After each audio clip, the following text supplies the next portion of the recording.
નમસ્કાર દર્શક મિત્રો, આરટીવી ન્યૂઝમાં આપ સૌનું સ્વાગત છે। સ્વચ્છ ભારત મિશન એ તમામ ગ્રામ્ય પરિવારોને આવરી લઈ નિર્મળ ગ્રામ પંચાયત બનાવવાના ઉદ્દેશ્ય સાથે ગ્રામીણ ક્ષેત્રોમાં શૌચાલય બનાવવા માટે ₹12,000ની મદદ કરવામાં આવે છે। તે જ રીતે અરવલ્લી ખાતે પણ તે મદદ આપવામાં આવ્યું। મેરી કહાની મેરી जुबानी વિકસિત ભારત સંકલ્પ યાત્રા સ્વચ્છ ભારત મિશને તમામ ગ્રામ્ય પરિવારોને આવરી લઈ નિર્મળ ગ્રામ પંચાયત બનાવવાના ઉદ્દેશ માટેની યોજના છે। ગ્રામીણ ક્ષેત્રોમાં શૌચાલય બનાવવા માટે ₹12,000 આપવામાં આવે છે અને અરવલ્લી જિલ્લામાં લાભ આપવામાં આવ્યો છે, જે અંતર્ગત મેઘરજના પંચાલ ગામના વતની ભગોરા કોદરભાઈ સ્વચ્છ ભારત મિશનનો લાભ મળ્યો છે। તેઓ જણાવે છે કે પહેલા શૌચાલય નહોતું ત્યારે ખૂબ જ મુશ્કેલી પડતી હતી, પણ સરકારશ્રીની યોજનાથી આજે શૌચાલય બન્યું છે અને સરકારનો આભાર માનું છું।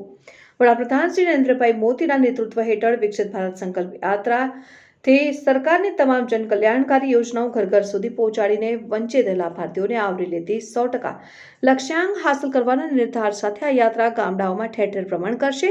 ત્યારે વિકસિત ભારત સંકલ્પ યાત્રાનો જાગૃતિ સંદેશ અને લાભો ગ્રામીણ સુધી પહોંચાડવા વિવિધ કાર્યક્રમો યોજાઈ રહ્યા છે। તમામને લાભ લેવા અનુરોધ કરવામાં આવ્યો છે।